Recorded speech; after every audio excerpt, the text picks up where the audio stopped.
friends, my name is Batari. Today I will deliver my presentation about volcanoes. Volcanoes are mountains that are formed when molten rock from deep below the earth finds its way up to the surface. When pressure below the surface builds up, the molten rock and gas shoot out into the air and spill down the mountain.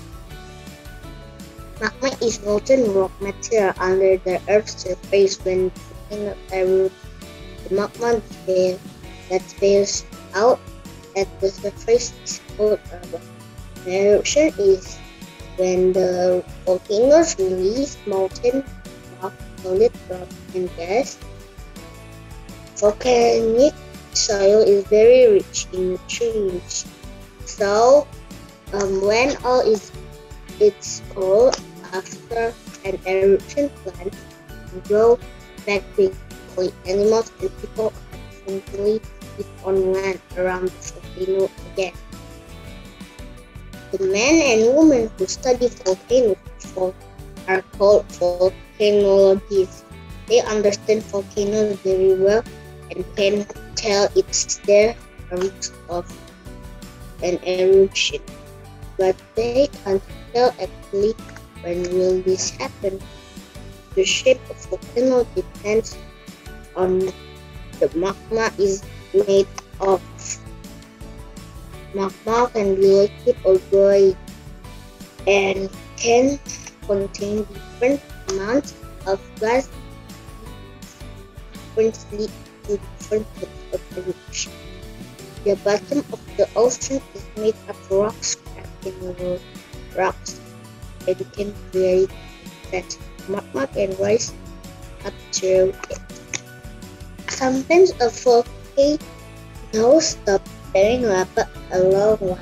It seems extinct, but watch out, it might just be asleep and a cloud wake up one day. Over a very long period of time, the part of volcano above the water can wear away, leaving a type or circular if a cloud called a toe. There are a lot of eruptions. The volcano gradually gets bigger. When this mountain grows large enough, it can reach the surface of water and form an island. Different types of eruption. When the magma is very little and concentrated, the lava flows smoothly down the slopes of the volcano. The eruptions are not very big, and these volcanoes are generally not considered to be dangerous. Sometimes the magma is a lot of gas which blocks volcanoes, then the volcano can then explode under the pressure of the gas. Ash comes off rock and boiling hot gas collected into the air to form gentle thin gray cloud. Such volcanoes are called star volcanoes or gray volcanoes. Examples are Mountain Saint Helens in West England and Mount Etna in Italy. Other volcanoes consist of both red and gray volcanoes are not flowing down its slope as well as eruption, bearing ash and cones of burning rock. An example in the Stromboli volcano Italy. Most volcanoes are born on the edge of the plates where there are earthquakes. Sometimes volcanoes can form in the middle of plates, like the Laforni speak of furnace on the descent of trainee in the India Ocean. Thank you for hearing my presentation. Hello, my name is Melody, and today I will be delivering a speech with the title, The True Life of a Swimmer. What is actually swimming? Is it something to do when you're really bored? Is it a reflex when you fall in a big pool of water? And again, what is actually swimming? Swimming is a sport that many people enjoy. I am one of those people. It is something I enjoyed since I was very little. I had a private tutor, then joined a private swimming club. I was very fascinated with people swimming through water since I thought all the water in the world was only for washing dishes and clothes, cooking, and for drinking. Whenever I went swimming back then, I would always say that I'm Moana and I am one with the sea, and my mom would always agree with my silly jokes. I would also want to swim every single day, and every time I was with a friend, we would always challenge each other non-stop. We will do longest time underwater challenge, who is faster at swimming, who can smoothly dive into the pool. We would also splash each other and cheat to win in the challenges. Whenever it was time for us to leave, I would always beg my mom to stay longer, but whenever it happens, she would always treat me to a nice meal, and I will be happy and patient till the next time. But sometimes it's just very hard and difficult, and there are times where it's amazing and a piece of cake. This all actually started not for the reason you think. Do you want to know? Actually, I don't know. Sorry for that. But talking about how this all started, it reminds me of many embarrassing moments. One of them is the first time I joined the private club. I was way taller and bigger than everyone else.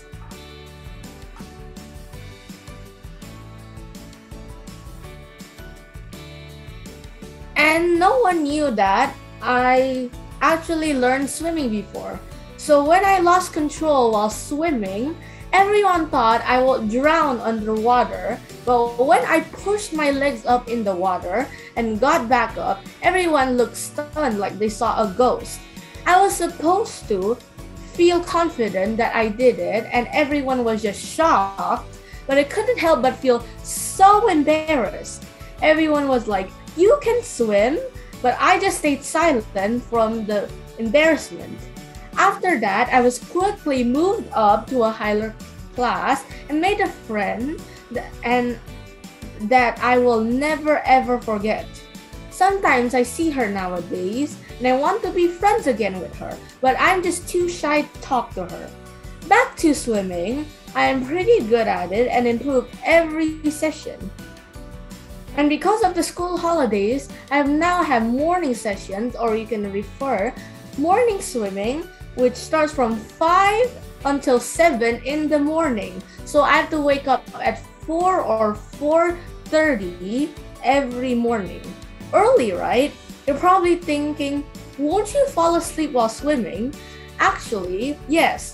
Sometimes I just want to sleep for 10 years rather than wake up at 4 in the morning every day. And the main coach threatened us with telling us to leave the swimming pool if we are too slow to swim. It's usually just to make us go faster, but he actually did it once. And he made a few people cry before. Sometimes we also laugh at it since we are very used to it. Swimming is also a very, very hard sport to learn since you have to hold your breath underwater over 1 minute at best. And it's recommended to learn even though you're learning a different sport. To sum up my story, don't give up so easily. You still have to try to be the best. So, hello, my name is Aimee, and today I would like to deliver my speech, which is the icebox murders. So have you ever do some crimes or you want to revenge on someone? If you do, maybe you would like to hear about this case. So I would like to talk about the icebox murders. This case has not been solved since 1965 or about 57 years ago. This is the case about an elderly couple named Fred and Edwina Rogers. They were killed in a very, very tragic way. Some facts about the Rogers family: they had a child named Charles Frederick Rogers. So back to the case, let's talk about the chronology. One day in June 23, 1965, two policemen came to the house of the Rogers family. Since Edwina's needs that he had tried to call his aunt for several days, but she never picked his call. So two policemen came inside the house, but they don't find anything there.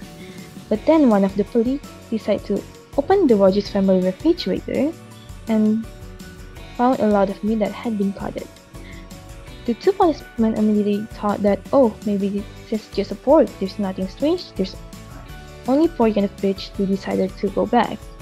But before they go back, one policeman decided to check the bottom drawer of the refrigerator, and how surprised they are when they opened the drawer, because it was filled with two humans' heads, and the two heads were none other than Fred and Edwina's head.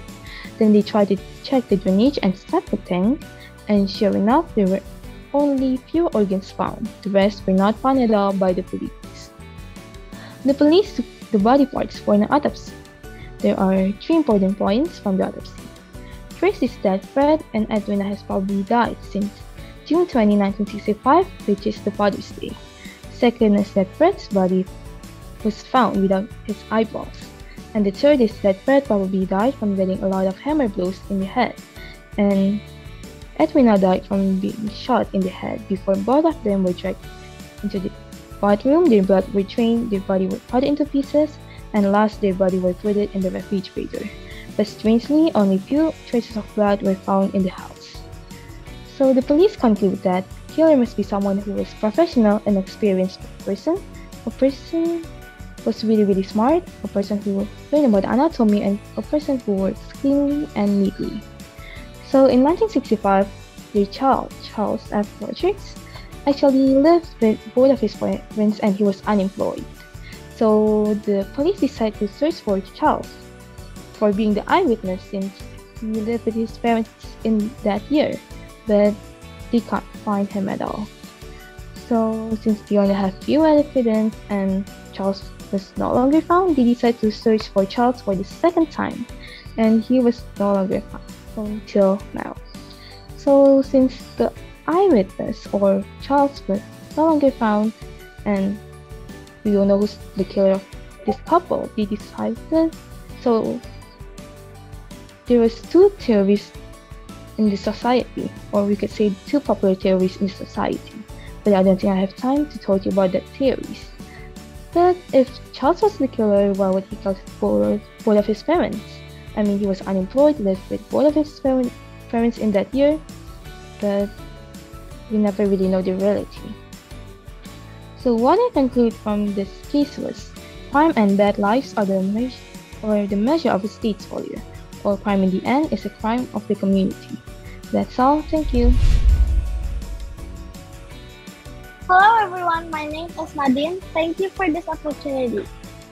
First of all, today I will be doing a presentation about my favorite snack. My favorite snack is ice cream because it has a soft texture and a concentration in a sunny day. It's a perfect snack for a summery day. And one of my favorite flavors of ice cream is cookies and cream. I have three more favorite flavors, which is salted popcorn, vanilla, and also avocado. Next, I also have a least favorite flavor of ice cream, which is jackfruit. It tastes really weird as an ice cream flavor because it is a fruit and sometimes it's gonna taste bitter. I also love it as a fruit though because it's a really nice texture. And then next, I often get sick because I eat an ice cream at night. It was a really cold ice cream. I forgot the flavor of the ice cream, but it was something bitter. So yeah, but I still love ice cream till this day. What is your favorite ice cream flavor or your favorite snack? Bye-bye. Have you ever wondered what is the most neutral country? Switzerland probably pops up on your head. Switzerland, a country that probably makes you think of the word neutral. For a good reason. Switzerland is the most neutral country that I know.